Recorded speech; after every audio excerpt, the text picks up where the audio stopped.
9th کو ختم کرنا چاہتے ہیں نا، اگر اسمبلی کے کچھ ممبران مقررہ تعداد کے ممبران ایک ووٹ آف نو کانفیڈنس ڈال دیں پرائم منسٹر کے اگینسٹ تو اسمبلی ڈیزالو نہیں ہو سکتی۔ ڈاکٹر صاحب، سلمان صاحب کہہ رہے ہیں کہ مردم شماری کا ایشو بڑا ایشو بننے جا رہا ہے، لیکن سوال یہ ہے کہ نئی حلقہ بندیوں کے لیے آئین کے آرٹیکل 51(3) میں ترمیم کرنا پڑے گی، جو کہ اگر اسمبلی تحلیل ہوگی تو ممکن نہیں ہوگا، تو معاملہ کیسے آگے بڑھے گا؟ دیکھیے، پاکستان کی اس وقت سیاسی اور اقتصادی صورتحال میں اتنی غیر یقینی ہے کہ میرے نزدیک انتخابات بے معنی ہو گئے ہیں۔ پاکستان کی بہتری، یا میں یہ کہوں گا کہ پاکستان کو ایک فنکشنل سٹیٹ، اس وقت پاکستان ڈس فنکشنلزم، یعنی وہ کہ ریاست، ڈس فنکشنلزم سے ہماری مراد ہوتی ہے کہ ریاست اپنے بنیادی فرائض سر انجام نہیں دے پاتی۔ ریاست ہوتی ہے اپنی جگہ، ادارے ہوتے ہیں، لیڈرشپ ہوتی ہے، گورنمنٹس ہوتی ہیں، لیکن جو ریاست کا ایک بنیادی فرض ہوتا ہے، ذمہ داری ہوتی ہے، وہ ریاست ادا نہیں کر پاتی۔ پاکستان اس سٹیج پہ پہنچ گیا، اور اس کو بچانا جو ہے، اس سٹیج سے آگے اور خرابی پیدا ہوگی، اس کو بچانے کے لیے بہت زیادہ اہم فیصلوں کی ضرورت ہے۔ لیکن میرا نہیں خیال کہ اس وقت پاکستان کی leadership, political leadership, security leadership, ان میں ایک لانگ ٹرم تھنکنگ موجود ہے۔ امیڈیٹ نیڈز کی وجہ سے یہ معاملات جو ہیں وہ کیے جا رہے ہیں۔ اس میں مثالیں میں دے دیتا ہوں آپ کو۔ کیئر ٹیکر پرائم منسٹر کا سلیکشن ہو رہی ہے، پارٹیوں کی کوشش یہ ہے کہ کیئر ٹیکر پرائم منسٹر ان کا ہم خیال، ان کی پارٹی کا بندہ آ جائے، جبکہ کیئر ٹیکر کا تصور جو پاکستان میں لایا گیا تھا خاص کر 18ویں ترمیم کے بعد، وہ یہ تھا کہ کیئر ٹیکر ایک نان پارٹیزن حکومت ہونی چاہیے۔ کیئر ٹیکر وہ ہو جس کی آئیڈینٹیفیکیشن براہ راست کسی سیاسی جماعت سے نہ ہو۔ جو آج کل نام چل رہے ہیں ان میں سے بیشتر سیاسی آئیڈینٹیفیکیشن، اس میں بات کریں گے آگے چل کے ڈاکٹر صاحب۔ چلیے خیر، اچھا، اب اس کے بعد آپ جو ہے نا، آپ جو ہے یہ کونسل آف کامن انٹرسٹ، اس وقت زبردستی اس کی میٹنگ کی جا رہی ہے، اور اس میں بھی جو ہے نا، اگرچہ آئین میں لکھا ہوا نہیں ہے، لیکن اس کی اسپرٹ کو بھی وائلیٹ کیا جا رہا ہے، کیونکہ اس میں 2 پرائم چیف منسٹر بیٹھیں گے جو الیکٹڈ نہیں ہیں، اور یہ بھی اسپرٹ کی وائلیشن ہے، کانسٹیٹیوشن میں اگرچہ نہیں لکھا ہوا۔ یہی تو پرابلم ہے ہماری، کہ ہم آئین کو، جمہوریت کو، اصولوں کو، فنڈامنٹل رائٹس کو ان کے تناظر میں نہیں دیکھتے، ان کی اسپرٹ کے حوالے سے نہیں دیکھتے۔ اگر ضرورت ہے ہمیں تو فنڈامنٹل رائٹس بہت اچھے ہیں، اگر ضرورت نہیں ہے تو ہم گرفتاریاں کرتے چلے جائیں گے۔ ایک کورٹ بیل دے گی، دوبارہ گرفتار کر لیں گے، تیسری بار گرفتار کر لیں گے۔ اور یہ چیزیں لاء نئے جو پاس کیے ہیں، 1-2 لاء، اب چلیے اس کا ایک بڑا اچھی بات یہ ہے کہ اگر پریزیڈنٹ میں سائن نہیں کرے گا وہ آٹومیٹکلی ختم ہو جائیں گے، کیونکہ اسمبلی نہیں ہوگی۔ جو آپ نے پوائنٹ ریز کیا ہے، اول تو کونسل آف کامن انٹرسٹ اس پہ ایگری نہیں کرے گی پاپولیشن پہ، اور اگر ایگری بھی کر جاتی ہے، اور اگر فرض کیجئے صوبوں کی سیٹوں میں فرق پڑ جاتا ہے، تو وہ اس کے لیے کانسٹیٹیوشنل امینڈمنٹ کی ضرورت ہے، جس کا آپ نے تذکرہ کیا ہے، اور کانسٹیٹیوشنل امینڈمنٹ جب اسمبلی نہیں ہے، آپ کانسٹیٹیوشنل امینڈمنٹ نہیں کر سکتے۔ اس کا مطلب الیکشن آپ نئی آبادی کے تحت کر ہی نہیں سکیں گے۔ تو اس لیے میرا خیال ہے ایک لانگ ٹرم پرسپیکٹو میں چیزیں دیکھنا چاہیے۔ اور ایک اور بات جس کا میں کوئکلی تذکرہ جو ہے وہ کرنا چاہتا ہوں، کہ گورنمنٹ ختم ہو رہی ہے نا، ویسے ایک بڑا لطیفہ ہو کہ آپ نے کبھی غور نہیں کیا، 9th کو ختم کرنا چاہتے ہیں نا، اگر اسمبلی کے کچھ ممبران مقررہ تعداد کے ممبران ایک ووٹ آف نو کانفیڈنس ڈال دیں پرائم منسٹر کے اگینسٹ تو اسمبلی ڈیزالو نہیں ہو سکتی۔ پھر 12 تاریخ کو ختم ہوگی، اور جب 12 تاریخ کو ختم ہوگی 60 ڈیز میں الیکشن کروانا پڑے گا۔ تو یہ ایک بہت بڑا لطیفہ بن سکتا ہے اگر کوئی ممبران کو سوچ جائے، لیکن ہمارے ممبران کی تو اس وقت مصروفیات کچھ اور ہیں۔ دیکھیے اس وقت ہم ایک اور چیز دیکھنے والی چیز ہے، ہمارے جو ہے نا گورنمنٹ بڑی اسکیموں کی افتتاح کر رہی ہے۔ آج بھی پرائم منسٹر نے افتتاح کیا ہے۔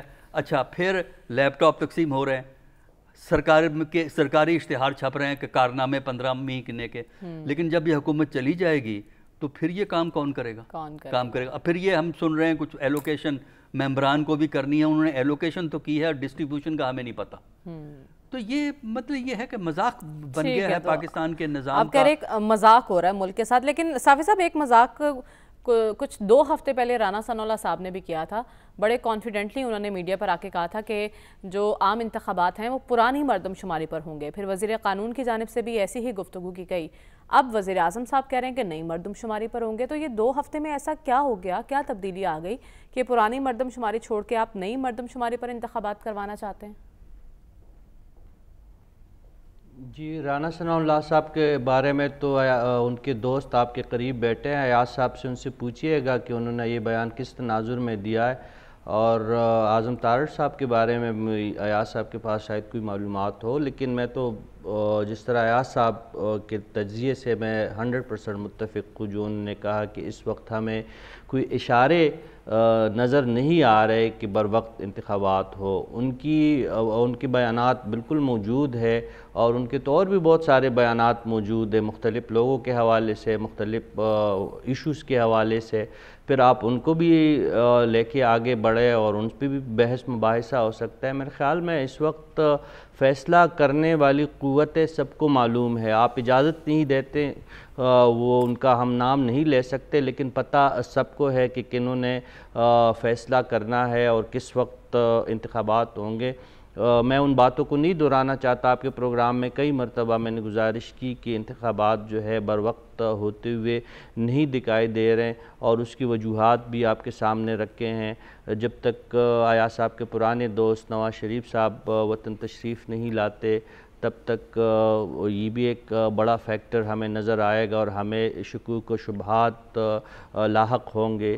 یہ ساری باتیں میں ممکنات اور امکانات کے تحت کر رہا ہوں.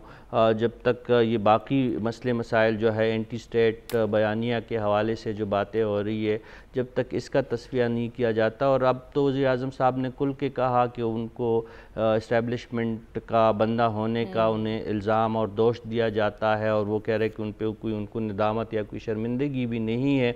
تو یہ اشارے کافی ہے, اور مشترکہ مفادات کونسل کا جو کل کا اجلاس ہے, اس کا انعقاد بھی اس بات کی نشاندہی ہے. جو پہلے بھی آپ کے پروگرام میں ہم کہہ چکے ہیں کہ ڈیجیٹل مردم شماری کے حوالے سے نہ صرف MQM کو بہت سارے اعتراضات ہے, بلکہ قبائلی اضلاع میں بھی اس کے حوالے سے کافی تحفظات موجود ہے. ایاز صاحب نے افغانستان کے ٹماٹروں کا تو ذکر کیا, لیکن وہاں سے جو باقی خطرات ہے, جو وہاں سے باقی چیزیں بھر کے اور جیکٹ بھر کے آتے ہیں, اس کا بھی تذکرہ ضروری ہے. وہ بھی ہمیں مد نظر رکھنا چاہیے. باجوڑ جو ہے لہولہان ہے, وہاں پہ 50 گھروں سے جنازے اٹھے ہیں, تقریباً سارے نوجوان ہیں جو 40-50 سال سے کم عمر کے, اس میں زیادہ تر نوجوان ہیں یا پھر بچے ہیں. تو وہاں پہ صرف باجوڑ زخمی نہیں ہے. آپ دیکھیں ہماری غیر سنجیدگی اس حوالے سے دیکھ لیجئے گا کہ خیبر پختونخوا پولیس جو 15 سال سے 1500 جوانوں کی جانوں کا نذرانہ دیکھ کر آج یوم شہداء منا رہی ہے. آپ کو پتہ ہے, ہم میڈیا والے لوگ ہیں, کہاں ان کو کتنی کوریج ملی ہے؟ 2-3 ٹیکر کے علاوہ میں نے کچھ نہیں دیکھا. بلوچستان کی پولیس جو ہے اپنی شہداء کے لیے آج ان کے کئی تقاریب ہوئے ہیں. آپ نے مین سٹریم میڈیا میں ان کو دیکھا ہے. ان 2 صوبے کے پولیس نے وہ قربانیوں کی وہ داستان رقم کی ہے کہ آپ کی ریاست کی پالیسی بھی سیکیورٹی کے حوالے سے مبہم, آپ کی حکومتوں کی پالیسی بھی سیکیورٹی کے حوالے سے مبہم, لیکن یہ سینہ تان کڑے رہیں. اور 15 سال میں خصوصاً خیبر پختونخوا کی پولیس نے جو قربانیاں دی ہے وہ ناقابل فراموش ہے. ہماری ترجیحات کچھ اور ہے. اگر آپ نے صرف پنجاب کے حوالے سے ہی بات کرنی ہے یا سندھ کے حوالے سے اور بڑے شہروں کے حوالے سے بات کرنی ہے, تو جسٹس منیب کا جو 4 ماہ کے بعد جو ہے آج پنجاب اور KP جو نگران حکومتیں ہیں ان کے حوالے سے ان کا تفصیلی فیصلہ آ چکا ہے. اس کو آپ پڑھ لیجئے گا, آپ کو صورتحال واضح ہو جائے گی کہ یہ انتخابات جو ہے یہ بر وقت تو نہیں ہے. اگر ہو گئے تو کوئی معجزہ ہوگا اور اس ملک پہ اللہ کی کوئی رحم ہوگی.